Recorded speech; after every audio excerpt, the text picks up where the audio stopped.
आदरणीय अध्यक्ष महोदय,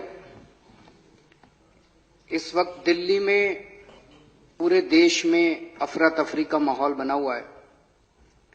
8 नवंबर को नोटबंदी का ऐलान करते वक्त प्रधानमंत्री जी ने कहा था कि वो काले धन के ऊपर बहुत बड़ा वार करने जा रहे हैं, काले धन के खिलाफ एक तरह से युद्ध छेड़ने जा रहे हैं। लेकिन उनकी कथनी और करनी में बहुत बड़ा अंतर नजर आ रहा है। एक तरफ उन्होंने इस देश के सारे आम आदमी को, मिडिल क्लास को, गरीब लोगों को लाइनों में लगा दिया, 125 करोड़ लोगों को लाइनों में लगा दिया। वहीं पे जिन लोगों के पास इस देश में सबसे ज्यादा काला धन है, जो मोदी जी के दोस्त हैं, उनके ऊपर किसी तरह की कार्रवाई नहीं हो रही है। सारा देश जानता है कि सबसे ज्यादा काला धन इस देश के अंदर किसके पास है। हम लोगों ने देखा किस तरह से ये खबर है, brides father in Bihar Kaimur suffer stroke.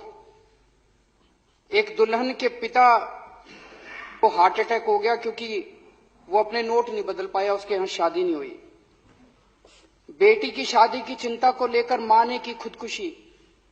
देश के अंदर जगह जगह घरों में शादियां टूट रही हैं, जगह जगह घरों में नोट ना होने की वजह से, नोट ना बदले जाने की वजह से किसी की आत्महत्या हो रही है, किसी को हार्ट अटैक हो रहा है। लेकिन भारतीय जनता पार्टी के एक बहुत बड़े दोस्त हैं, माइनिंग स्कैम में जिनका नाम आया था, जनार्दन रेड्डी, कर्नाटका के बहुत बड़े नेता हैं। कल उनकी बेटी की शादी है। 12 नवंबर से शादी की तैयारियां शुरू हो चुकी हैं। 500 करोड़ रुपए अखबारों में छपा है, मेरे को तो पता नहीं, 500 करोड़ रुपए शादी में खर्च हो रहे हैं। एक मिनट यार, 500 करोड़ रुपए शादी में खर्च हो रहे हैं। उनको 500 के हजार के नोट बदलने की दिक्कत नहीं आ रही।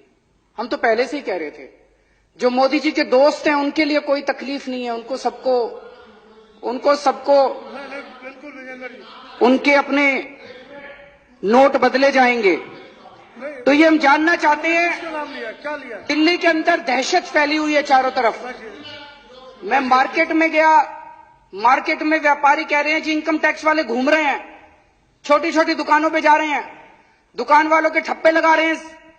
जनार्दन रेड्डी की बेटी की शादी के अंदर क्यों नहीं जा रहे इनकम टैक्स वाले? जनार्दन रेड्डी को कहां से 2-2 हजार के नोट मिल गए? जनार्दन रेड्डी के यहां क्यों नहीं ईडी वाले जा रहे, क्यों नहीं सीबीआई वाले जा रहे? क्योंकि जनार्दन रेड्डी भाजपा के दोस्त हैं। विजय माल्या 8,000 करोड़ रुपए लेके उनको भगा दिया भाजपा ने। विजय माल्या को इस देश से भगा दिया, 8,000 करोड़ रुपए का उनके ऊपर लोन है, उनको भगा दिया भाजपा वालों ने। और रोज खड़े होकर टीवी चैनल में धमकी दे रहे हैं, 2.5 लाख रुपए अगर तुमने जमा करा दिए तो तुमको छोड़ेंगे नहीं। 2.5 लाख रुपए वालों के पीछे पड़े हुए हैं। विजय माल्या जो 8,000 करोड़ रुपए जिसके ऊपर बकाया थे, उसको रातों रात एयरपोर्ट से भगा दिया बीजेपी वालों ने। क्या रिश्ता था जी विजय माल्या से? 1,14,000 करोड़ रुपए का, बड़े बड़े धनाढ्यों का, अरबपतियों का 1,14,000 करोड़ रुपया माफ कर दिया लोन का। 1,14,000 करोड़ रुपया। सुप्रीम कोर्ट कह रहा है बताओ उनके नाम किस किस का माफ किया। कह रहे नाम नहीं बताएंगे, पता चल जाएगा कौन कौन इनके दोस्त थे। 1,14,000 करोड़ रुपया छोटा नहीं होता जी। 1,14,000 करोड़ रुपया माफ कर दिया और धमकी दे रहे हैं 2.5 लाख रुपए जमा करा दिए तो छोड़ेंगे नहीं तुमको। 2.5 लाख रुपए। गरीबों से दुश्मनी है इनकी, ये अमीरों की पार्टी है। अमीर लोग ये इनके दोस्त हैं। 2011 में 648 लोगों की लिस्ट आई थी, जिनके उसमें इस देश के सारे बड़े बड़े सारे अरबपतियों के नाम थे। उसमें से कुछ लोगों के नाम मेरे को पता चले थे, मैंने प्रेस कॉन्फ्रेंस करके बताया था, अकाउंट नंबर भी बताया था, Swiss bank account number. Congress मिली हुई थी उनके साथ, कांग्रेस ने कोई एक्शन नहीं लिया उन 648 लोगों के साथ खिलाफ। लेकिन अब मोदी जी भी कोई एक्शन नहीं ले रहे उनके खिलाफ। अरे काला धन पकड़ना था, उनके अकाउंट नंबर लिखे हुए उस लिस्ट के अंदर 648 लोगों के। स्विट्जरलैंड की सरकार को लिखने की देर थी, भाई इनके अकाउंट की डिटेल भेजो, इनको पकड़ेंगे। एक चिट्ठी भी नहीं लिखी मोदी जी ने स्विट्जरलैंड को। ये 648 लोगों के खिलाफ एक्शन क्यों नहीं लिया गया? ये 648 लोगों के खिलाफ एक्शन इसलिए नहीं लिया गया क्योंकि इस लिस्ट के अंदर प्रधानमंत्री नरेंद्र मोदी जी के दोस्त हैं। पनामा लिस्ट आए हुए कितने दिन हो गए?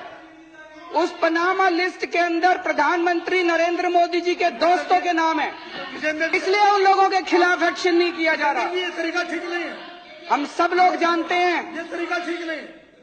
गौतम अडानी जो कि प्रधानमंत्री नरेंद्र मोदी जी के दोस्त हैं, ये खबर है अखबार में, ये खबर ये कहती है कि जब मोदी सरकार आई थी 5,468 करोड़ रुपए अडानी साहब ने झूठे बिल बना के, इन्फ्लेटेड बिल बना के देश के बाहर भेज दिए। भारतीय जनता पार्टी की सरकार ने आने के बाद ईडी के अफसर जो जांच कर रहे थे उनका तबादला कर दिया, उनकी ऐसी तैसी कर दी, जांच बंद कर दी।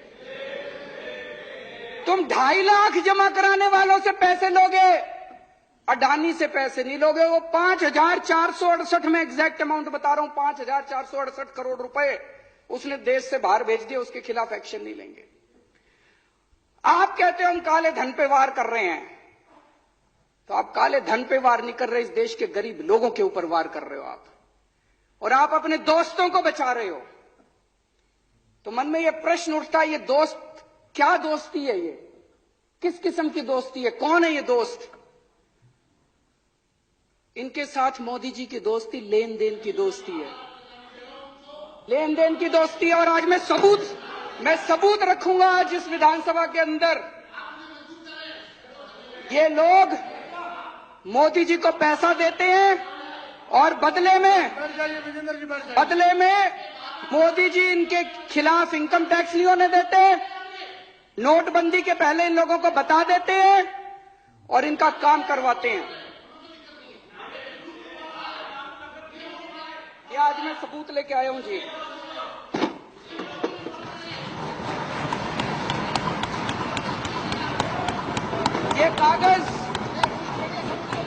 ये कागज मेरे कागज नहीं है जी, ये इनकम टैक्स डिपार्टमेंट के कागज हैं। इनकम टैक्स डिपार्टमेंट ने 15 अक्टूबर 2013 को आदित्य बिड़ला ग्रुप के ऊपर रेड हुई। उस रेड में इनकम टैक्स डिपार्टमेंट में रेड होती है, वो वहां से सारे उनके कागज उठा के लाते हैं। वापस आने के बाद इनकम टैक्स डिपार्टमेंट अपनी एक रिपोर्ट बनाता है उन कागजों के आधार पे, जिसको अप्रेजल रिपोर्ट कहते हैं। ये अप्रेजल रिपोर्ट है इनकम टैक्स डिपार्टमेंट की उस रेड की।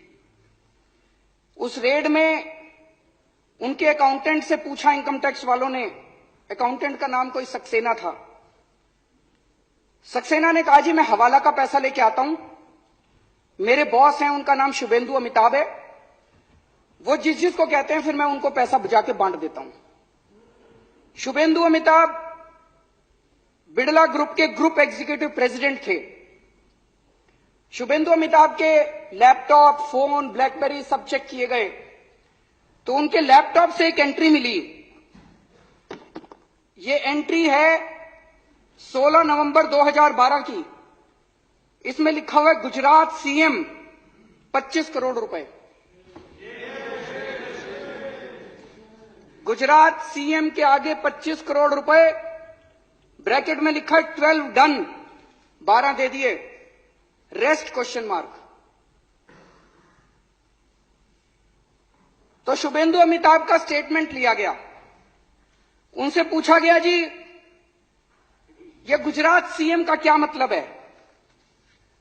उनका जो स्टेटमेंट है, ये स्टेटमेंट की कॉपी है जो शुभेंदु अमिताभ का स्टेटमेंट लिया गया।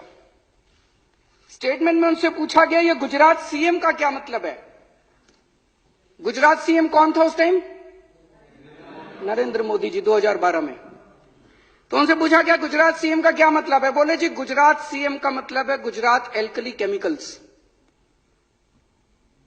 तो उनसे पूछा गया ये गुजरात एल्कली केमिकल कैसे हो गया?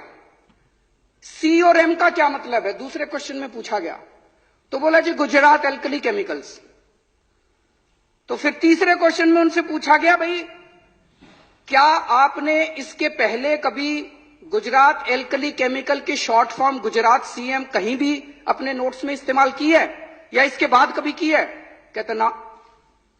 उनसे पूछा गया कि क्या आपकी कंपनी में कोई गुजरात एल्कली केमिकल को शॉर्ट फॉर्म में गुजरात सीएम लिखता है? बोला ना।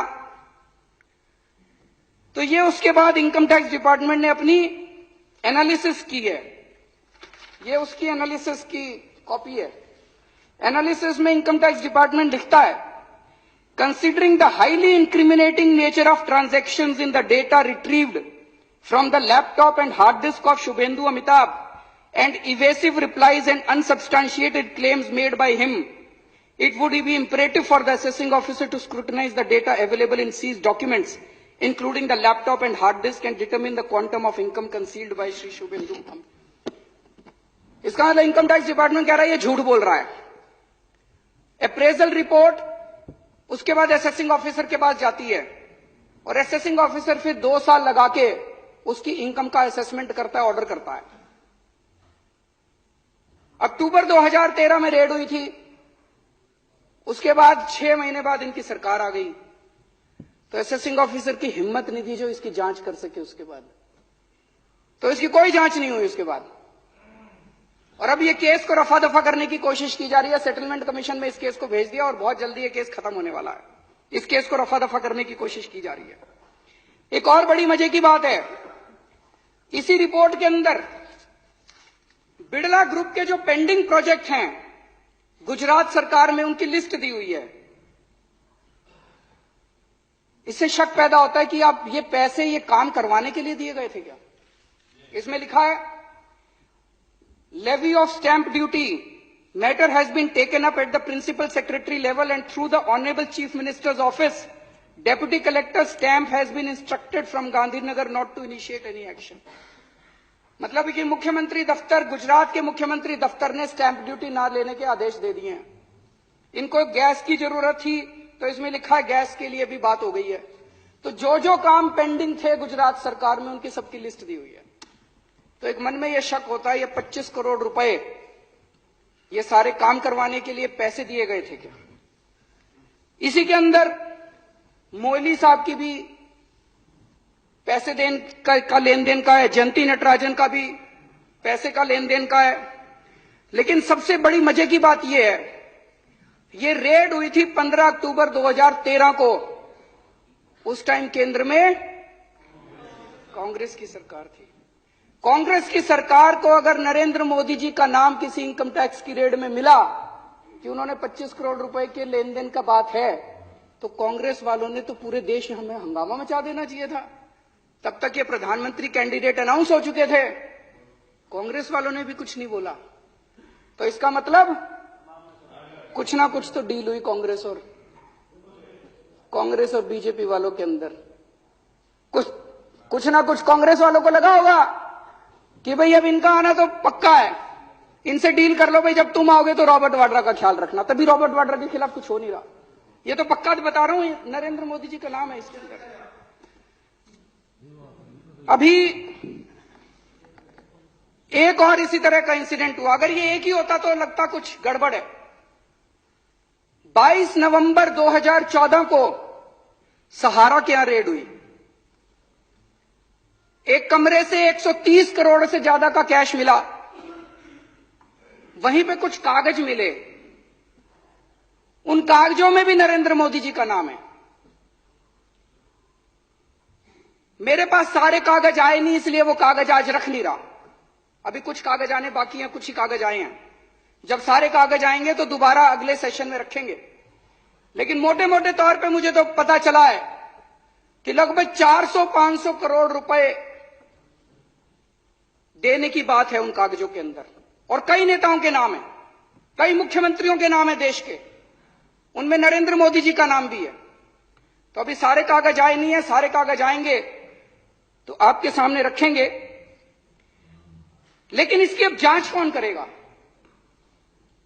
भारत के इतिहास में शायद आजादी के बाद पहली बार ऐसा हुआ है कि किसी प्रधानमंत्री का काला धन का जो खाता, बही खाता, हर बड़ा बड़ा जो भी बड़ा उद्योगपति, खरबपति होता है, उसका एक नंबर का खाता होता है और एक काले धन का खाता होता है। इतने करोड़ों का पैसा ऐसे ही थोड़ी दे देते हैं। काले धन के खातों के अंदर किसी प्रधानमंत्री का बाय नेम नाम आता हो, मुझे लगता है आजादी के बाद पहली बार ऐसा हुआ है। हम तो राष्ट्रपति जी से निवेदन करते हैं कि इन कागजों की जांच के लिए सुप्रीम कोर्ट से वो निवेदन करें कि कोई इसकी कमेटी बनाई जाए। लेकिन मैं ये कहना चाहता हूं, पिछले 4 दिन से देख रहा हूं जिस तरह से आम जनता लाइनों के अंदर लगी हुई है और उनको कभी उनका मजाक उड़ाया जाता है, उनको कहा जाता है ये 2G वाले लगे हुए हैं, कोयला घोटाले वाले लगे हुए हैं, और कभी उनको देशभक्ति का पाठ पढ़ाया जाता है कि 3 घंटे लाइन में लग लिए तो क्या हो गया, देशभक्ति करो। ये जनता तो 125 करोड़ तो करे देशभक्ति और तुम बैठ के लो पैसे। ये नहीं चलेगा। एक मन में ये प्रश्न उठता है कि ये बड़े बड़े लोग तो मोदी जी के दोस्त हैं, इनके साथ तो लेन देन का रिश्ता है। ये छोटे छोटे सारे आम आदमी जितने हैं उनको क्यों तंग कर रखा है इन्होंने, उनको लाइनों में क्यों लगा रखा है? इसके ऊपर भी काफी हम लोगों ने सोच विचार किया। 1,14,000 करोड़ रुपए का लोन तो माफ कर दिया इन बड़ी बड़ी कंपनियों का। 8,55,000 करोड़ रुपए का टोटल लोन है। इन कुछ एक चंद बड़ी बड़ी कंपनियों का 8,55,000 करोड़ रुपए का लोन है, जिसमें से 5 लाख करोड़ रुपए का लोन, वो तो सीएजी की भी रिपोर्ट है, सीएजी ने भी कहा है कि ये लोन वापस आने वाला नहीं है। या तो ये पैसा लेके बाहर भाग गए और या इन्होंने फ्रॉड करके लोन लिया। 5 लाख करोड़ रुपए का लोन अभी बैंक तो खाली हो रहे हैं। 1,14,000 करोड़ तुमने माफ कर दिया, बैंक खाली हो रहे हैं। तो अब ये स्कीम लेके आए हैं 500 हजार की। अब ये छोटे छोटे लोग सारे जमा कराएंगे अपना पैसा। और कल टीवी चैनल में बीजेपी वाला बैठ के कह रहा था अब इस पैसे से भी हम लोन देंगे इन कंपनियों को। तो अब ये लोगों का पैसा सुरक्षित है कि नहीं बैंक में, ये भी एक बहुत बड़ा प्रश्न है।